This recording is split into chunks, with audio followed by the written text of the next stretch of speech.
I've known for years through Korea. Great reputation, and it seems like he's always into something. Lived in Hawaii for a long time, was in the military, just found. Why would he ever leave Hawaii to move here? Family's overrated sometimes. He's got a couple grown kids, and I know on a personal note, I'm very glad he does what he does. I've sent a lot of people over to him, but also for a nonprofit I'm part of, he put the insurance together on it, and we ended up needing it for the first time since 1970s or something, that they actually had a claim. So it was insurance is one of the things you want to have it when you need it. You don't want to be without it when you do need it. So it's overrated, it's underrated, often overlooked. We'll make sure I clarify that. Okay, hold on. Today's show was brought to you by Nelson Insurance Agency. More on them later. I'm Hampton Scurlock. I'm Milton Nalley, and we want to welcome you to the Investor Tribe podcast. Late night grind, got the cash in the flow. Flipping these dreams, watch the portfolio grow. Brick by brick, stacking wealth in the zone. Investor Tribe, Obs, where the hustle is home. We're fortunate enough to have Greg Nalley with us today with Nelson Insurance Agency. So I've known Greg for years. He's great at what he does. They can cover all types of your needs for insurance, and he'll get his information. Let me just kind of why do I really need insurance? Do I really need insurance? Can't I just go bare? Why? Why do I even need to cover myself or anything like that? Is it that important? It's important. You're going to want to have it when you need it. I'm sure Greg's going to get into that a bit today, but a lot of times your lenders require you to have it, or you just want to protect personal assets and your equity, so you want to have that insurance, and you have to want to have the right policy and have those items in place.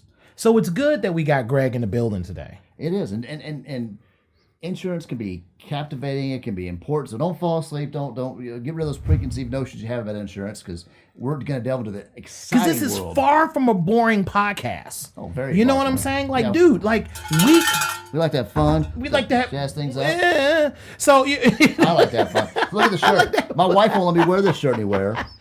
I think it's the pineapples. But Greg came from Hawaii, so I wanted to wear a Hawaiian shirt. So you know what? It's you always want to have protection, and that kind of extends to varying metaphors. But you always want to be protected. What are some of those metaphors, Milton? This is a family show. I was going to say, we're going to cover your assets with insurance. Okay, so, Greg, can you help us out here? Because clearly we don't know what we're talking about. So how did you get into the business? 20-year class reunion. I had 2 years left in the Air Force to retire. One of my buddies said, "What are you going to do when you retire?" I said, my bachelor's is in computer science. My master's is in human resources, but I don't want to do either one of those. He goes, "You ought to come sell insurance." And you hear that word insurance and you don't think of a good thing. You just don't think of good stuff. So the more I looked at it, as I got out, Liberty Mutual, out of 6 different offers I had, totally different jobs, Liberty Mutual had the best offer. So I went in, coming out of the military, I made Liberty Leaders my first full year in the business, which is the top 1% of the sales force at Liberty Mutual. That's great, top 1%. So they were like, "Okay, you did so well. Why don't you manage?" My manager went to California. So I just slowly moved up. It was all commercial business, $75,000 in premium up to $2.5 million. That was my area of expertise. And ended up managing 15 other agents, Indiana, Kentucky, and Ohio. And it just kind of has grown from there. I say I didn't pick insurance. It kind of picked me. 22 years in the Air Force, some of the things I do to me are common sense or should be done. I get thanked like I went above and beyond. What's wrong with that picture? So it's made me feel appreciated and like I'm making a difference. People hate insurance, so if I can navigate, make it easy for them, I'm their new best friend. So see, that's amazing, because when you're surrounded by mediocrity, it's always you're a standout. right? Right. You're a standout when you go above and beyond and helping people. And so it seems like your service to our country kind of helped, shape not only who you are, but your service as well to clients in the insurance field. The approach to customer service. The approach to, yeah. thanks. So, I mean, does that make sense? Oh yeah, or I would I'd meet with these big companies, manufacturing, whatever, and I was cracking jokes the whole time. And when you can get people to laugh when they're talking insurance, I found that can be real. I'm saying, well, you're already paying me because I'm retired Air Force. You're already paying my pension. Thank you very much. Let me keep working for you. I've already been working for you for 22 years. Let me, and they would like that, or people support the military. I can't imagine the Vietnam vets coming home and what they dealt with back then and how we're treated now is, yeah. Oh, no, it's a complete difference. My dad came home for Vietnam. He, I often tell a story to different people that, my father, Milton Nalley, he volunteered. Yeah. He volunteered because in the Marines, they didn't take the draft early on. Mm-hmm. You had to volunteer. So if you were a Marine, going to Vietnam back in the late 60s, you were a volunteer and you really wanted to make it happen. He came home and just was treated like trash. And then he went back for another tour.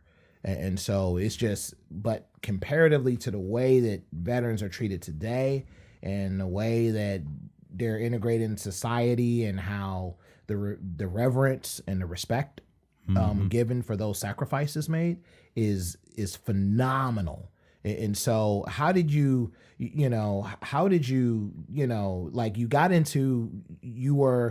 like you said right before the podcast that you were, E8 Master Sergeant, correct? Right. And then you served the country for over 20 years, and then you wanted to just sell insurance. Out of all the stuff you could have done, well, you know what? All the cool things that you could have chose to do. See, I don't look at it as selling insurance. I don't ever want to be looked at as a salesman. Okay. I want to be looked at as your advisor, like your financial planner, your banker, your important people, your CPA, people that you need, the important paperwork, your taxes. That makes sense. And that makes sense. Yeah. I want to be that trusted advisor. So when I'm looked at like that, I don't ever look at what commission I'm getting. When I'm comparing companies for somebody, I never look at that. I'm looking for the best coverage, whatever they need.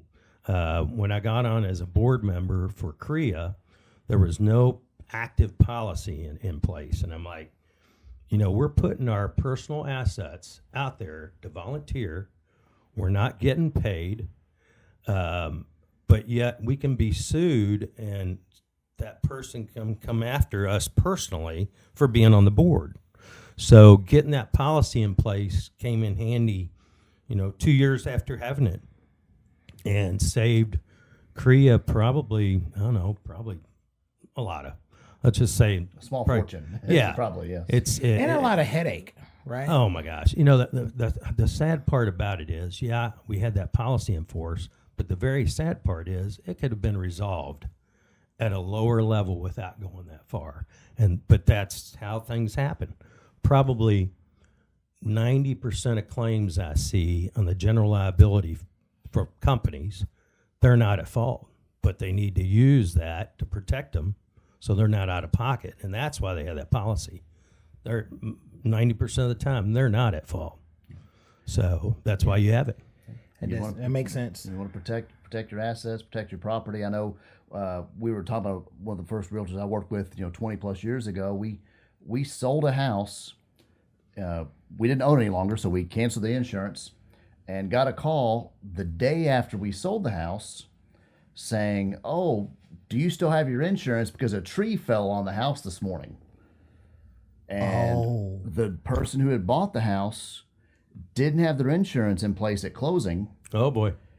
I guess didn't have it in force the next day, and it was just bad luck, on their part, a poor planning that they didn't have the insurance in place, and bad luck that the tree fell on their house. It was actually struck by lightning, so it was a healthy tree. Oh, no act of God. Act of God. Right. It hit a Cadillac in the driveway and smashed part of the front of the house. Cadillac has coverage. Cadillac has yes. So I guess the Cadillac was covered if he had car insurance, but they didn't have property insurance. He can live in the new car. There you go. You know what I'm saying? They totaled the car. He can live in the car now. They were calling us to see if we could put a claim on our insurance. We're like, we sold the property. We ended our insurance when we sold the property.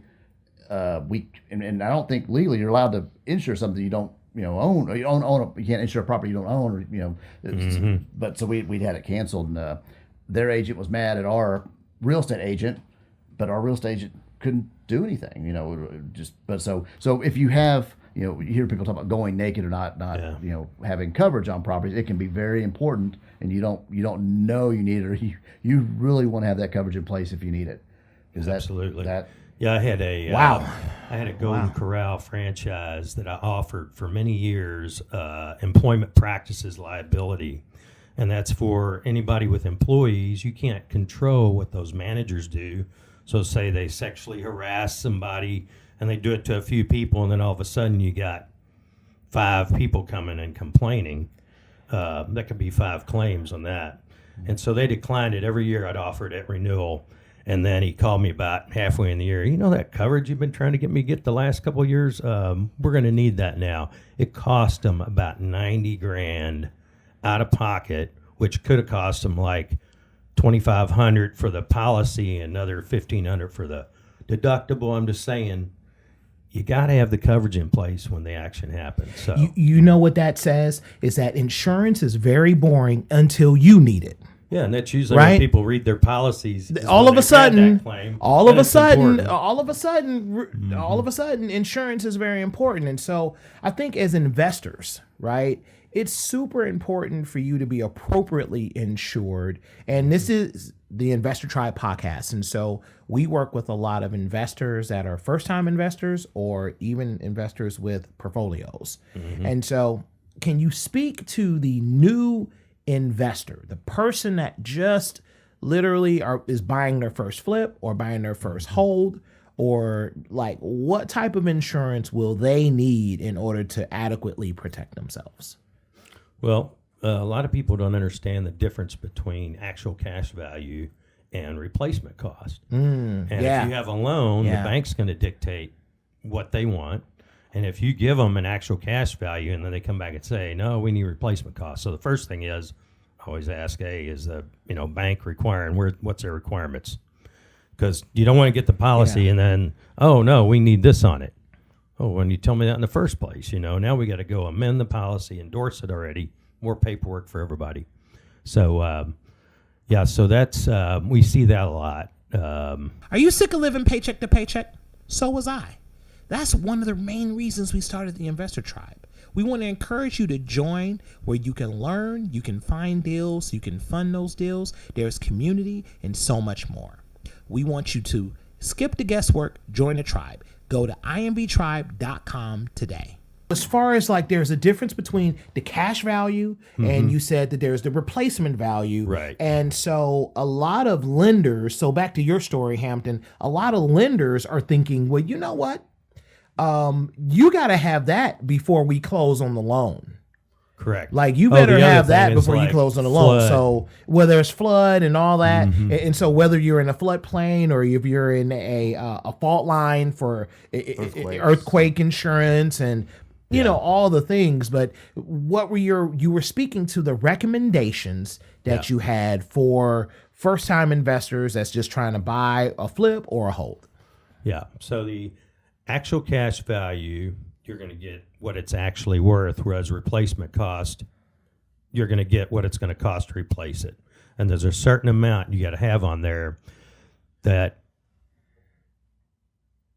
if you have a loan, you're going to be required to carry a certain amount on the dwelling coverage. So you need to know how much you got to have on the dwelling coverage. The big thing to watch out for these days is the deductible. These companies, they do not want to pay for new roofs anymore. So you'll see, 1 or 2% deductible options. And, that adds up when you got $1 million building. It's no longer that $1,500 or $5,000. It gets up there. So you got to watch for that. But that's because they don't want to pay for new roofs. But if they're 10 years or newer, some carriers 15 years, they're good to go. If you have something older than that, like auto owners, they're not touching anything over 15. And they've been writing rental dwelling properties for years. They were the first ones to write Airbnbs. And so they've been really one of our top carriers at probably my last 10 years. They've been at the top of, thousands of carriers that we represent. And I tell people, they say, you insurance people. I say, no, I don't work for those carriers. I work with and for you. So, that does speak to a big concern people have. And you can, like you said, you represent thousands of companies, so you can find a product or coverage for many people that if they're in a unique, situation, or they need coverage for a specific, unique property or items. You've got a wide variety of offerings and companies and policies you can offer a lot of people. Absolutely.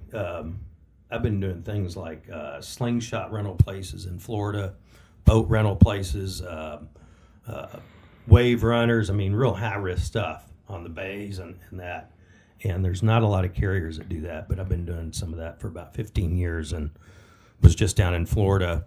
And the cool thing about that is seeing work stuff, but also seeing some of my old Air Force buddies that retired down there and get together. It's like Air Force family, and we go to their house for dinner, and we go to their beach, go play golf, tennis, whatever.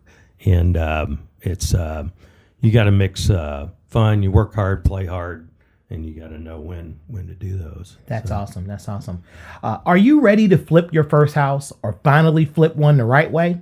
Create energy, engage talent, own the results. You can go to invtribe.com and sign up for the Flip Savvy course. Sign up now and start building your path to real estate wealth. I've got kind of not a funny story, but I remember when I got into investing, one of the first calls I made, I was buying two little houses, and they're very cheaper properties many years ago, and I called the insurance agent that my parents had used, and I was quite a bit younger. I said, I need to get insurance on a property, maybe two properties. I think trying to buy two, was at least going to get one. And they said, okay. And they asked for the name, the age, the address, the square footage, what it's made of. And this is, early 2000s. And they said, okay, we'll get a quote for you. They said, when are you moving in? Or you already live there? I was like, no, I'm not moving in. This is for an investment. They go, oh, we can't help you. Like, they didn't hang up on me, but they're like, why'd you waste our time? We can't. I was like, you should have asked that initially. I said, I told you, I'm buying an investment property. He didn't hear the investment property part. He just heard a house and was getting the information. So some carriers won't cover investment properties. They only want owner occupant. So a lot of the big name companies that you need to call a broker, somebody like yourself, to get coverage, the appropriate coverage for these rental properties that are going to be being renovated or have renters in them versus a normal home that you live in, your owner occupant policy. Absolutely. Yeah. Yeah, and that's the big thing about being a broker, is knowing these carriers' appetites, and they come visit us quarterly or send us emails all the time with what they're doing now, what their top things they're writing now. Like I said, Airbnb was hard to find people before, and now there's all kinds of carriers that are doing it. So I heard you wanted to live paycheck to paycheck. Oh wait, you don't? Sweet. Join us each week on the Investor Tribe podcast. Get out of the rat race and learn how to earn passive income on the Investor Tribe podcast. Any stories, I guess, insurance related or investor related on things you want to have in your policy or things to consider or to review before you sign the binder, I guess. Sign the insurance document. Let's say you get a policy on a property you're going to flip, and you're going to do a rehab. So we do a builder's risk policy on it. And you're in the middle of builder's risk. You got money from a hard money lender. That's one of our CREA members. And they go out to view the property, and the property's totally gone. They're coming to see the progress of the rehab on the money they lent out, and that property is totally, and they call the person and say, are we sure we got the right address? Here's the address we have that we gave you the money on the loan and where I thought we saw already. And yeah, so they realized the subcontractor that they hired to demo a small area demoed the whole house. That Any rate, That's what makes demo. That gives demo a whole new meaning. oh my gosh. Like, how do you mix those things up? Hey, I need you to do a demo over on 123 Main Street, and you literally go demo the house. You raise the entire house. Have you ever had that happen to you? something similar. A house got demo that wasn't necessarily supposed to, or They demoed the wrong house. There's no coverage for that. Bruh, they demoed the wrong house. Like, okay, wait a minute. So I send somebody over the demo. I give them instructions. Hey, I need you to take this wall out. I need for you to take the flooring out, and I need you to do the clean out. They said no. Let's see the contract. No. signed. They said no. They went out and demoed the entire house. Right. Where was the contract that was supposed to be signed between them and the subcontractor Yeah. to see what exactly was requested? That's why people have to take Flip Savvy, because literally you have to give clear instruction. That's Spell a it out, failure. get it in writing. Spell it out, get it in writing. So how did you work through all that? you know what happened. What happens Well, in that case? I was glad I wasn't the.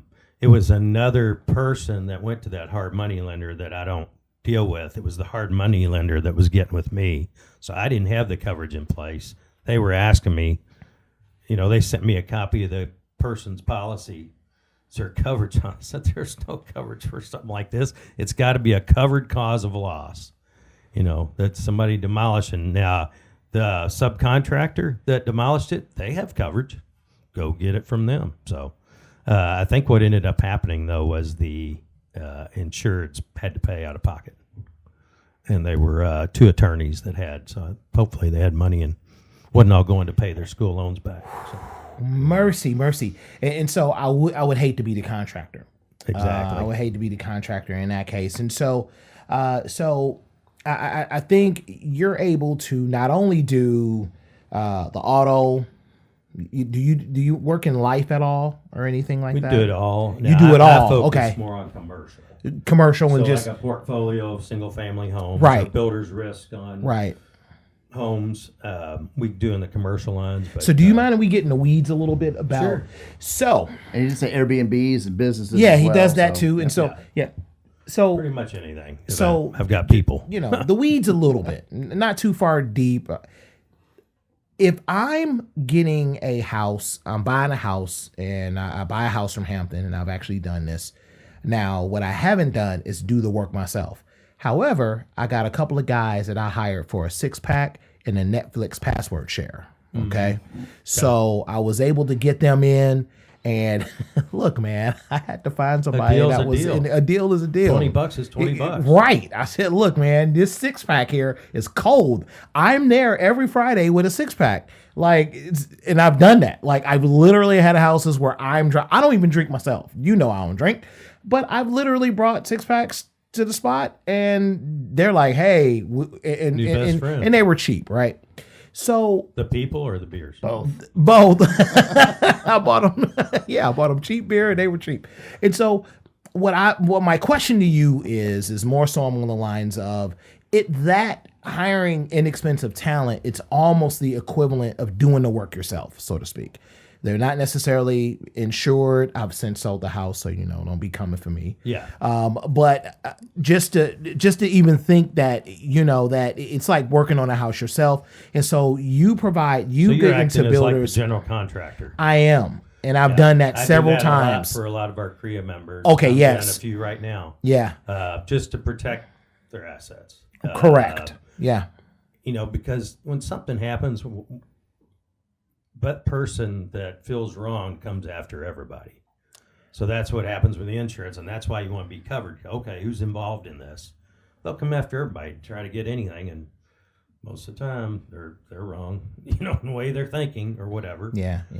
That makes managing real estate can be complicated. Get one thing off your plate and contact our friends at Liberty Mutual, or call 1-800-266-06 KY-44 and mention Milton Nalley.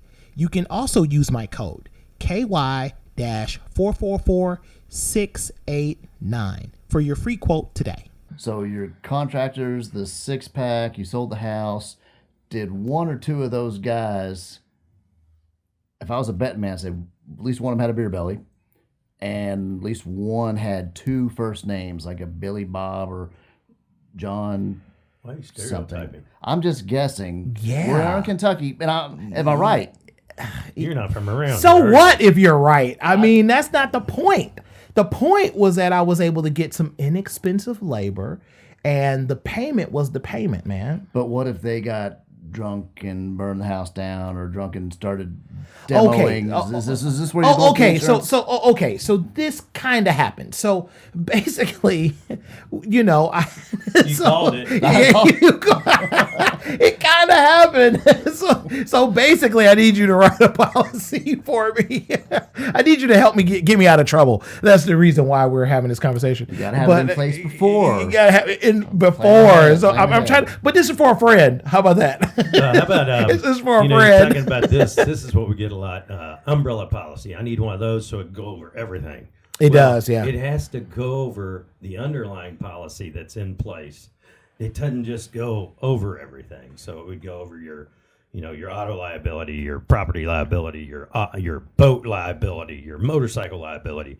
So that's a big perception on umbrella policies, a misperception. Yeah, that does make sense, and so it's really good for us to have this conversation with an expert, because if you have needs that need to be met in this arena, I think we need to give Greg a call and just or email, and we can reach out and so if somebody wants to contact you, how would we do that? Yeah, best way, you can call or text me at 502-216-0642. And best email for me is greg@nelsoninsurancegroup.com. Awesome. And if they want to look you up, it's Greg Nalley, Nalley. So thank you for joining us on the Investor Tribe podcast. I think the tribe can benefit a lot from you, and it was a really good conversation we were able to learn a lot and really make insurance exciting, because bottom line, you want to cover your assets. So call Greg, get that done. He'll be looking out for you. Y'all just You're love to do that. You know what I mean? Yep. So y'all definitely love to do that. So, all right. So I'm Milton Nalley. And I'm Hampton Scurlock. And we'll catch you on the flip side of the Investor Tribe. The Investor Tribe podcast is brought to you by the Investor Tribe, all rights reserved, featuring Hampton Scurlock and Milton Nalley, executive producer Drew Cookenmaster, produced and